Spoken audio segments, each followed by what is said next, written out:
Hey, boss. I came as soon as I got your message. Sit down, Tom.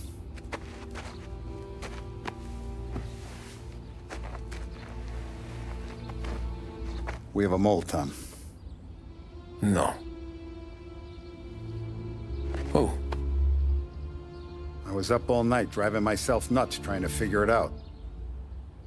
I started thinking maybe it's one of our guys. We aren't paying his fair share. Someone with a light wallet. Maybe looking to Morello for a new suit. Frank wasn't around, so I went to the safe to get the account books. To see who's getting cents on the dollar he's earned. What do you know? The books are gone, Tom. Frank. More than 50 years I've known him. Everything I have, I got with Frank.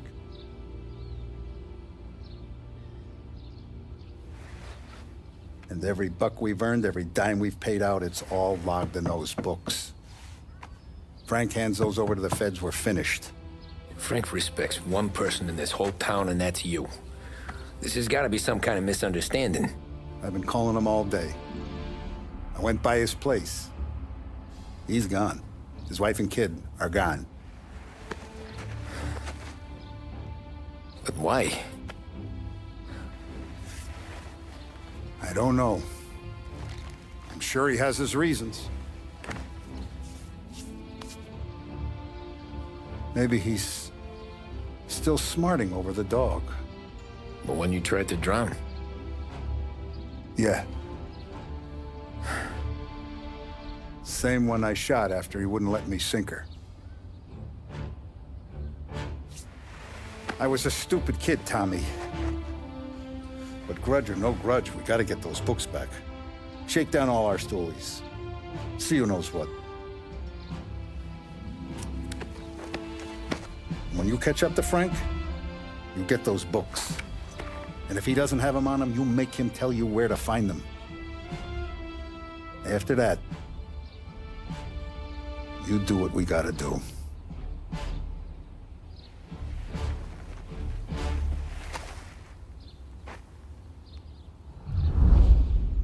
Vincenzo's waiting for you with a clean car.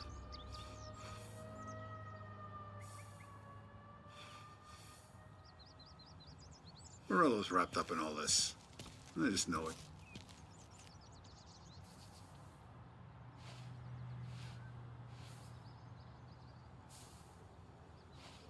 Morello's wrapped up in all this.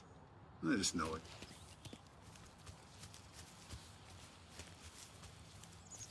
Tommy.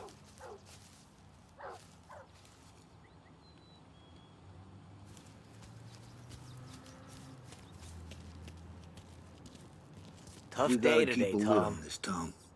Start with Biff, but don't give him nothing. I got you a clean set of wheels. And some special here, if you want it.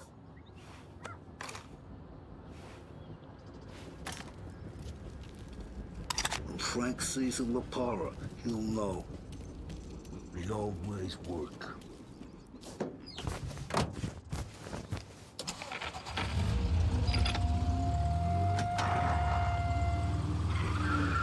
And now for the latest news. The Navy is today continuing its search for the remains of those brave souls lost aboard the airship USS Akron. The Akron was destroyed in a violent thunderstorm off the New Jersey coast Tuesday morning, with the loss of 73 of 76 aboard. The disaster stands as the worst aviation accident on record. Yesterday, one of the survivors, Lieutenant Commander Herbert B. Wiley, spoke to members of the press and gave a brief account of the tragedy.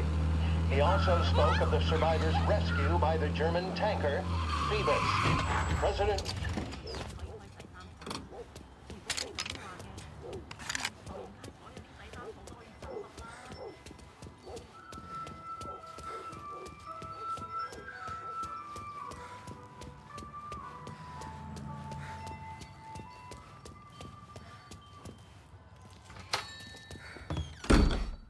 Tommy, what's the rumpus?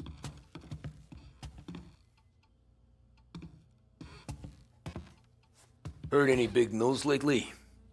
Something that Don might want to know. Depends. What's it worth to you? $20. How about 40? All right, spill. The FBI's in town. They're getting something from Morello, but I don't know what. How'd you hear? Little Tony got some guy drunk in the Black Cat and drove him home. Heard a bunch of stuff, so he's the guy you want to see. Okay.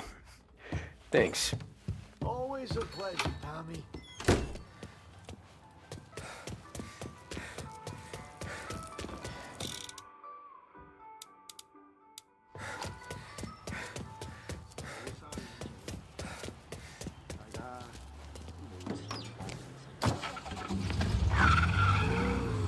Welcome to a WLH Sports Report.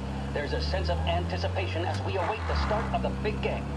Our very own Lost Heaven Lancers are out on the road, deep in enemy territory as they take on bitter rivals, the Empire Bay Cannons.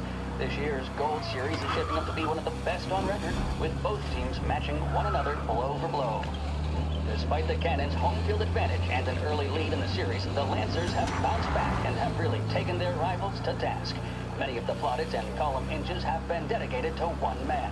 Lancers pitcher Bunny Smith is one of this year's standout performers. And with this series tied at 3-3, he may well be the key man that brings the Wickman Trophy back to Lost Heaven. But doing so will be no easy task, and standing in his way is opposition captain Foghorn Jack Seidel. His solo home run in the bottom of the fifth inning of Game 5 turned events in favor of the Empire Bay team. Victory was canceled out by the Lancers in Game 6, and we now have a color kick finale that is sure to have everyone glued to their radios. Can Bunny Smith bring it home for Lost Heaven? Or will the Cannon's towering redhead have the final say? WLH 570 Lost Heaven Radio will carry live coverage of the final game of the Gold Series. You said you only get rated for one of three groups: bad liquor, dope, or women with morals that are... Everything okay, Tom? Nah, it's not. What's this about the guy you drove home who's with the feds? He came in for a drink, which turned into 10. He's hired muscle for some kind of safe house. Where? Oak Hill, corner of Pine. He gave me $10 to drive him back and keep my mouth shut. Later on, that Councilor Gilatti's brokered some kind of deal between Morello and the FBI. They were all ready to sit tight on someone in there. Why the hell didn't you tell us? Tom, I did. I came in to see French straight away. He didn't tell the Don? No, he didn't. Tom, what's going on?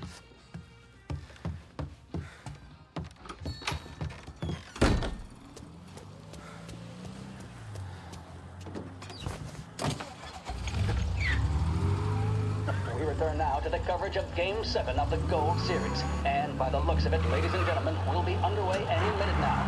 The crowd here in the Armory are restless.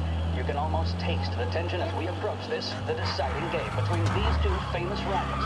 More than a little bad blood between them, and more than a couple of nasty flare-ups in recent years. Of course, this occasion, more than any other, could prove feisty, what with the drama that closed out the previous game. That, of course, saw the Lancers win to tie the series, and it's not often Empire Bay and Lost Heaven can boast the game's best current hitter and pitcher, respectively. I refer, of course, to Foghorn Seidel, a man mountain with a shock of red hair, and Lancers star Bunny Smith. Speaking of Smith, he is jogging, I suppose you'd say, between his teammates, issuing last-minute orders. They seem responsive to whatever he's saying. He commands respect from his team, that is for sure. My goodness, there must be some nerves among some of the younger Lancers, Elms, Graves, and Nicholson. Smith seemed to have pepped them up. That's good to see. What a good captain does. The Cannons lineup is meandering over to the home team dugout. The Lancers are slowly taking up their position, so we can't be too far away from the opening pitch here at the Armory, the home of the Empire Bay Cannons. Stay with us for more.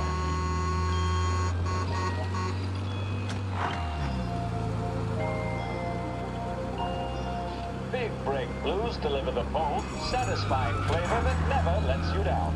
Made with only the finest tobacco, they're the choice of professionals, athletes, stars of stage and screen. So, you're in good company. Big Break cigarettes. Take a break from it all.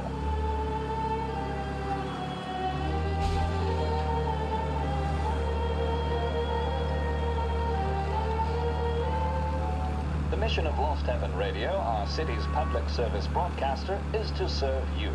Start your day with WLH 570.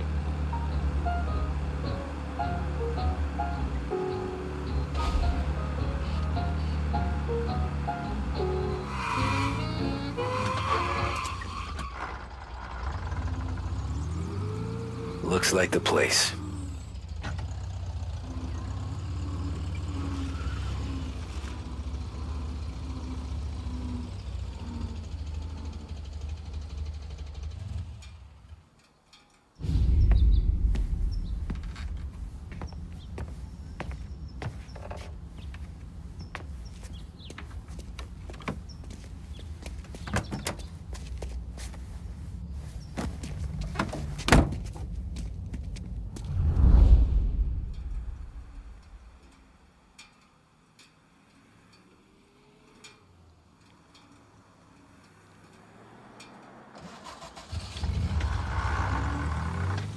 Take me to those account books, Frank. And we return now to coverage what could be the final play of this game and the series between the Lost Heaven Lancers and the Empire Bay Cannons. A quick reminder that this final inning is being brought to you by Swift Cola. When you need a lift, reach for a Swift. It's not only a taste sensation, it's guaranteed to increase focus, drive, and mental clarity. Pick up a bottle of Swift Cola today. And as we are coming to a close, let me thank today's other sponsors, Big Break Cigarettes and Lost Heaven. Where are they moving you to? Both of these teams could be said to be entering golden eras. Each team has a star player at the core with promising youngsters set around them. I refer, of course, to Smith and Seidel. The Cannons have had several such golden periods. The Lancers, it's fair to say, have not. I can see Lancers manager Frankie Hodge prowling in front of the dugout, gesticulating. He seems animated, to say the least. Looks like he's putting one of the officials in his place or something or other. With the noise of the crowd, it is quite hard to say for sure. Whatever's going on down there, you can feel the sense of occasion, and you just know that whatever happens, the crowd will be the first to tell you what has happened. The Lancers are now within minutes of snatching the Gold Series, which at one stage had appeared doomed. But they equally teeter on the edge of defeat. It all comes down to the final play. Nobody is warming up in the bullpen. Nobody down there is considering the possibility of extra innings. Bunny Smith then standing Gotta on the be mound, some kind of meat with happening. determination on his face. He's betraying no emotion, doesn't look nervous or tired after his exertions this series, nor does he appear to be carrying the weight of expectation. He's having a word with the umpire about something or other. What a strapping fellow. 6'2", 195 pounds. If the Lancers are to win here today, he's going to write himself into the record books. And boy, oh boy, what that would mean to the people of Lost Heaven after such a long time without glory on the diamond. All right, they've sorted out whatever was going on. Here we go then. In for the Cannons, it's Paddy Doherty. Smith is pitching the game of his life, but Doherty's a big man. If he can catch one, it could run, and with bases loaded, the Cannons would have it. Here we go. Doherty facing down Smith. Fastball and strike. The big man thought he had it. Some speed on that ball. My goodness. It's fair to say Doherty looks a little spooked. He was convinced he had it. His body language tells the tale. Smith remains cool under pressure, not a flicker of emotion on his face. He winds up. And that's two. There was zip on that one. Good lord. Ah, shit. They taking you to the airport, Frank? As the noise of the crowd reaches fever pitch. Doherty's gesturing, and that's only making Seidel more irate. This is it, folks. Another strike, and the Lancers win. If Doherty can get behind it, surely the Cannons will get all their men home and snatch victory. A swing and a miss, and that's the winners! Lancers win! Lancers win! And Smith finally cracks an elated smile. He's thrown his cap in the air, as have his teammates. Lancers win the 1933 Gold Series!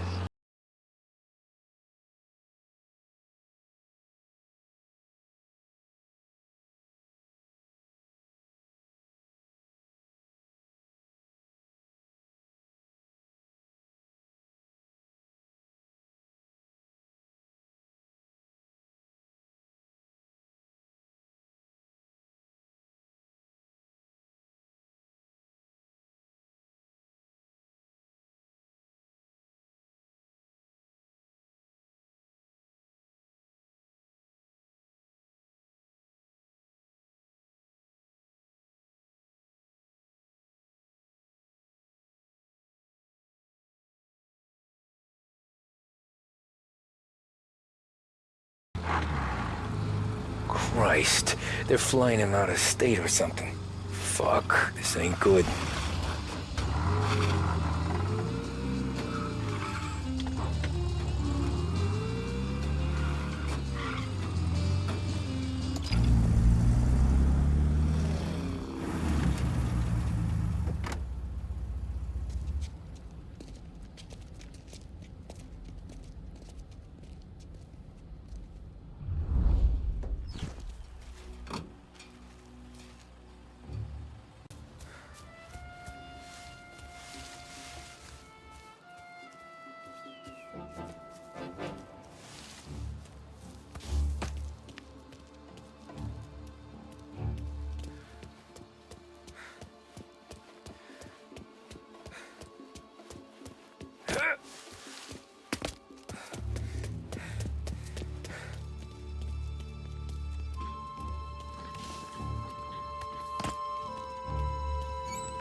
Guess we all want the same thing. Can't say I'm happy dealing with these.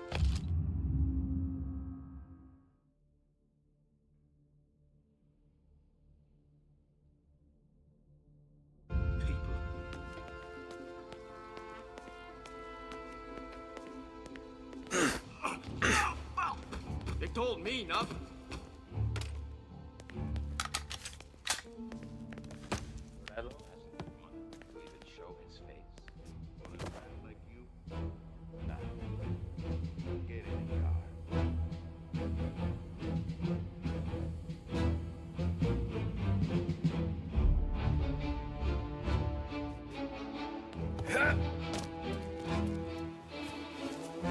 What happens next? Well, once Morello gives us the books, our accounting guys go through them with the fine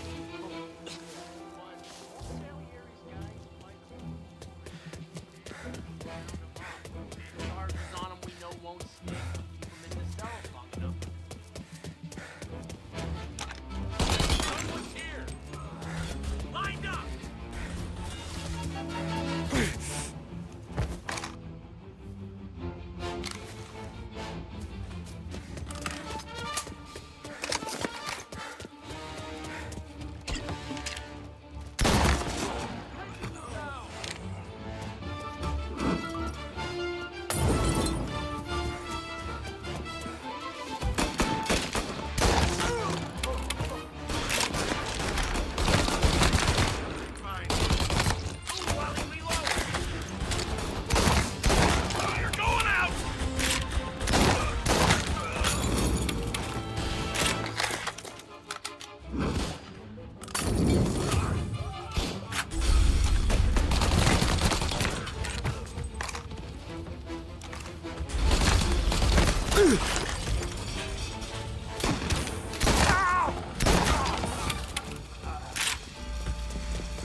Tom. Frank. The Don sent me. I figured as much. I'm sorry it had to be you, Tommy. Anything you want me to tell him? I wish it could have shaken out better, but Morello finally came after me. It's okay. You can come out.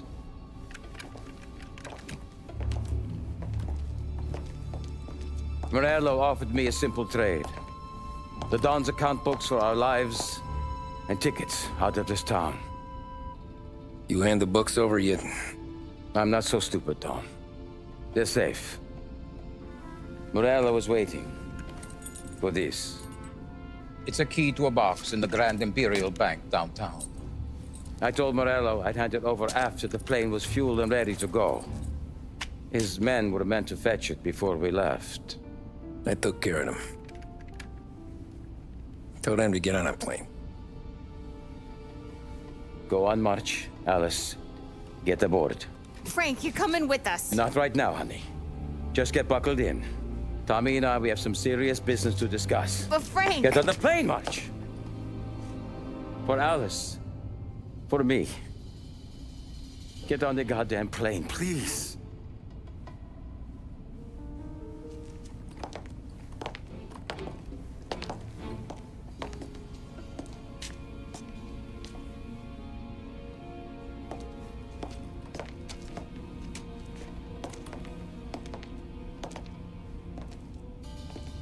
You been paid yet?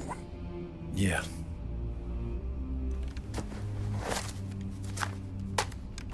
Now you've been paid twice. You take the ladies wherever they want to go.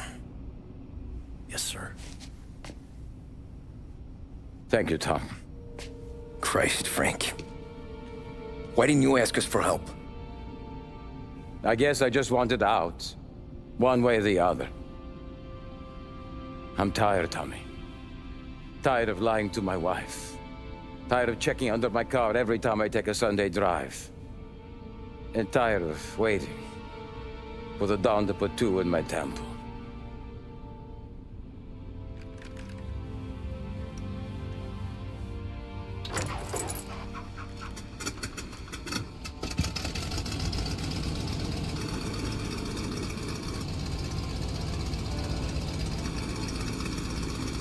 God damn you, Frank.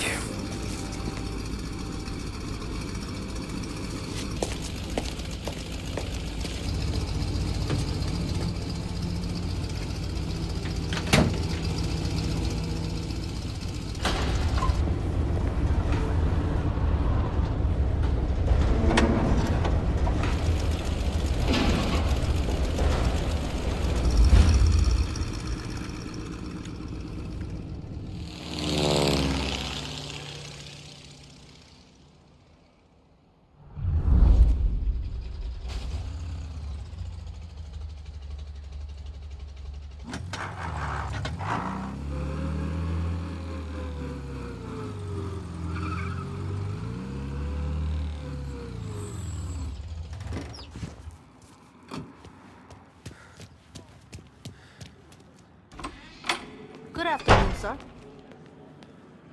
Where's the safety deposit boxes? With my colleague downstairs, sir. Thanks.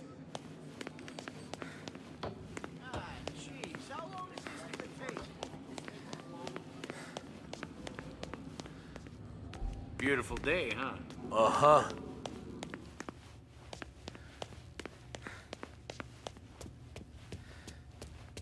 Keeping out of trouble, I hope. I need to access the deposit boxes for Frank Coletti. Ah, yes, Mr. Angelo? Yeah. Mr. Coletti said it might be you who came, and to provide access. Please, follow me.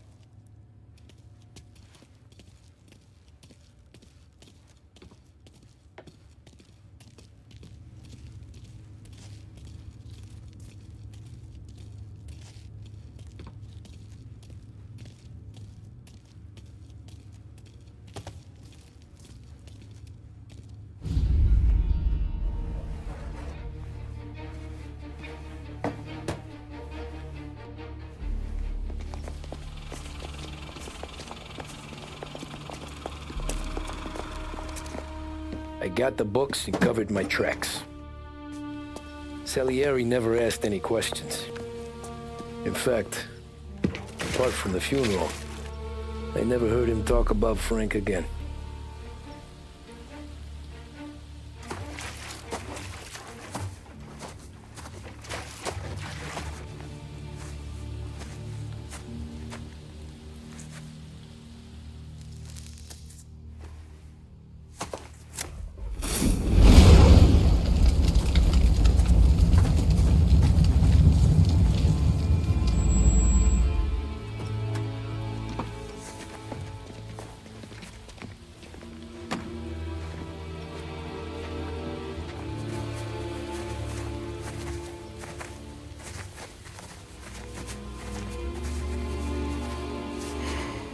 You're making my boys twitchy, Marcoux.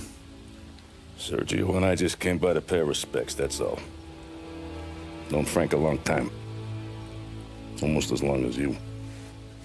He's a good man. Smart. Loyal. Loyal to his wife. His kid above all else. There must be some kind of honor in that in you. Maybe. But I'm still looking at this headstone with his little girl's name on it.